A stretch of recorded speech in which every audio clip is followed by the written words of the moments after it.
Hello प्यारे बच्चों, कैसे हो तुम सब। होपफुली तुम सभी स्वस्थ और मस्त होंगे और इंतज़ार कर रहे होंगे हमारी आज की नई कहानी का। तो बिना देर करे शुरू करते हैं आज की कहानी। और जल्दी जल्दी अपनी आंखें बंद करो ताकि इस पूरी कहानी को एक स्टोरी की तरह, एक मूवी की तरह तुम अपनी आंखों के सामने देख पाओ। तो हमारी आज की कहानी शुरू होती है एक बहुत ही प्यारे घर से। और इस घर में रहते थे एक मम्मी पापा और उनका बेटा, जो कि बहुत ही लाडला था। मम्मी पापा बहुत प्यार से, जैसे कि सारे पेरेंट्स अपने बच्चे की परवरिश करते हैं, बहुत प्यार से बच्चे की देखभाल करते थे। मम्मी उसे बहुत प्यार से पढ़ाती थीं। पापा रोज़ पार्क ले जाते थे उनके साथ। कितने भी बिजी हुए ऑफिस में, पर थोड़ा सा उसके साथ खेलने का टाइम निकालते थे। साइकिलिंग करते थे, साथ में गेम्स खेलते थे।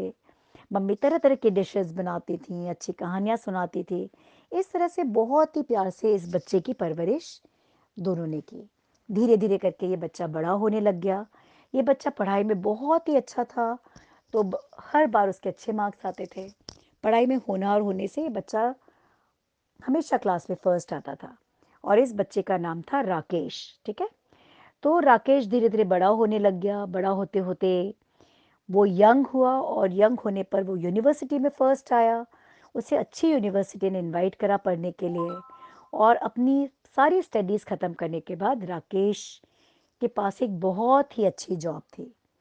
अब वो अपनी जॉब में उलझा रहता था और जैसे जैसे वो सफलता की तरफ, सक्सेस की तरफ बढ़ रहा था, उसके पास वक्त ही नहीं होता था अपने माँ बाप के पास साथ बिताने के लिए।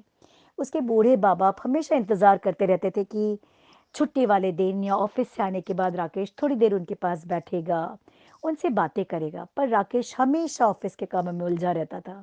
घर आके भी उसके पास ढेर सारी फाइल्स होती थी, लैपटॉप खुला होता था। कई बार वो डिनर भी बाहर करके आ जाता था। मम्मी पापा इंतज़ार करते होते थे और आके कह देता था, मैंने तो डिनर बाहर कर लिया है, तुम लोग भी खाकर सो जाओ। दोनों मम्मी पापा राकेश के वक्त के लिए तरसते थे। उन्हें याद आते थे वो दिन जब राकेश छोटा था और कितना मिलजुल कर ये लोग खेला करते थे, बातें किया करते थे। आज राकेश के वक्त के लिए मम्मी और पापा तरस रहे थे। वो बूढ़े हो गए थे और उन्हें सचमुच राकेश की क्वालिटी टाइम की ज़रूरत थी।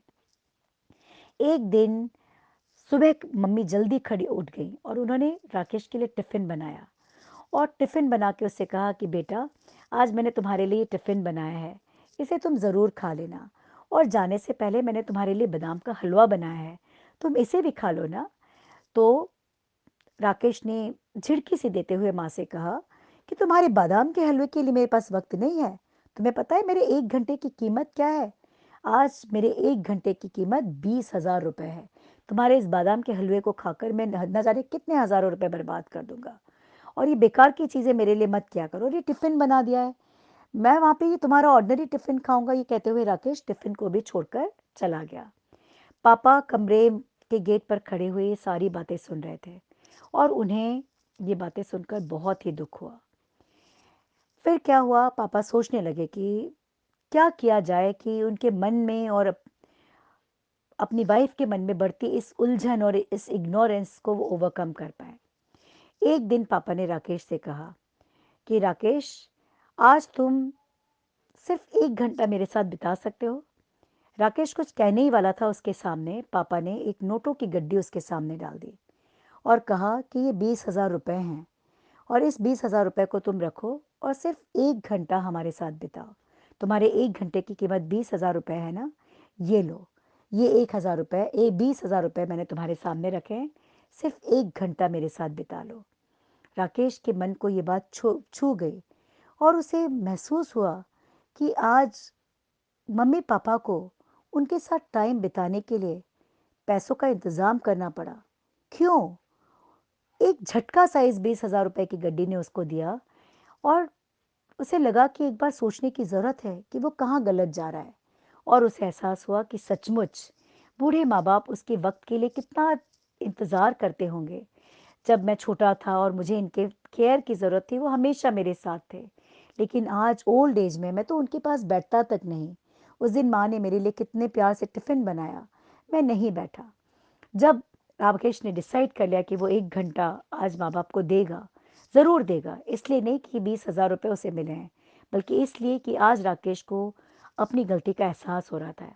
तब मम्मी पापा ने कहा कि बेटा, अब हम तुम्हारे साथ नहीं रहना चाहते। हम चाहते हैं कि हम कोई ऐसी जगह चले जाएं जहाँ पे हमारी बात सुनने वाला, हमसे बातें करने वाला कोई हो। तुम आज बहुत ही अमीर इंसान बन गए हो। तुम्हारे 1 घंटे की कीमत 20,000 है और हम इतने अमीर नहीं हैं कि तुम्हें इस घंटे की कीमत दे सकें। इसीलिए हमने डिसाइड करा है कि मैं और तुम्हारी माँ हम तुम्हें छोड़कर जा रहे हैं। और ये कहते हुए दोनों अपने बैग ले आए। राकेश दोनों के पैरों में गिर पड़ा। उसे एहसास हो गया था कि उसने बहुत बड़ी गलती की। उसने उसकी आंखों से आंसू आ गए। उसे मम्मी और पापा का हाथ पकड़कर कहा, मम्मी और पापा मुझे माफ़ कर दो। मुझे अपनी गलती का एहसास हो गया है। मुझे ये भी एहसास हो गया है कि मैं किस चीज़ के पीछे भाग रहा हूँ, पैसे के पीछे, जिसकी कोई कीमत नहीं। सबसे अनमोल तो आपका साथ और आपका प्यार है। मुझे माफ़ कर दो और मुझे एक मौका दो। माता पिता की भी आंखों में आंसू आ गए। उन्होंने राकेश को गले लगा लिया। राकेश ने सोच लिया कि अब वो ऑफिस और घर दोनों को अलग रखेगा। ऑफिस का कोई काम घर नहीं लाएगा। अब राकेश मॉर्निंग में अपने मम्मी पापा के साथ बैठकर आराम से चाय पीता था, उनसे गप्पे मारता था। रात का डिनर पापा मम्मी के साथ ही करता था। फिर सब बातें करते थे, गॉसिपिंग करते थे, संडे वाले दिन आउटिंग पर जाते थे। इस तरह से राकेश ने अपनी जिम्मेदारी निभाई। उसे समझ आ गया कि पेरेंट्स ईश्वर के समान हैं। उनका प्यार ईश्वर के प्रेम के समान है। इसकी कद्र करनी चाहिए। इसे उन्हें पूरा सम्मान और रिस्पेक्ट मिलना चाहिए जिसके वो वर्दी हैं। जो इंसान अपने पेरेंट्स की रिस्पेक्ट नहीं करते, ईश्वर भी उन्हें आशीर्वाद नहीं देते। और राकेश को महसूस हुआ कि जब से उसने अपने पेरेंट्स के साथ टाइम बिताना शुरू किया है, उसकी लाइफ भी बहुत ज़्यादा खुशियों से भर गई है। राकेश ने अपनी गलती सुधारी। अब ये पूरा परिवार बहुत ही खुश था। तो यही थी एक छोटी सी कहानी। होपफुली तुम्हें पसंद आई होगी। ये कहानी तो बहुत छोटी थी पर इसमें बहुत बड़ा लेसन था। और वो लेसन ये था कि दुनिया की हर दौलत से अनमोल है मम्मी और पापा का प्यार। तो बच्चों, इसकी बहुत रिस्पेक्ट करना। कई बार मम्मी पापा आपको किसी किसी चीज़ों के लिए टोकते भी होंगे, जैसे ज़्यादा मोबाइल मत देखो, जंक फूड मत खाओ, चलो अपना होमवर्क टाइम पर करो, तुमने चीज़ें फैला दी इसे उठाओ। पर इसमें भी उनका प्यार है। वो हमेशा तुम्हारे लिए हाजिर हैं। तुम्हें भी उनकी हेल्प के लिए हमेशा रेडी रहना है और हमेशा उनके प्यार के लिए ग्रैटिट्यूड रखना है, एक शुक्राना मानना है और उनके लिए थैंकफुल भी रहना है। तो यही थी हमारी आज की प्यारी सी कहानी। होपफुली तुम्हें पसंद आई होगी। इस कहानी को अपने फ्रेंड्स, रिलेटिव्स, नेबर्स, कजिन्स सबके साथ शेयर करना ना भूलना। और हमारे चैनल को झटपट सब्सक्राइब कर लेना, बेल आइकन को हिट कर देना। और कल मिलते हैं एक नई कहानी के साथ। तब तक के लिए ढेर सारी ब्लेसिंग्स के साथ good night, take care, bye bye.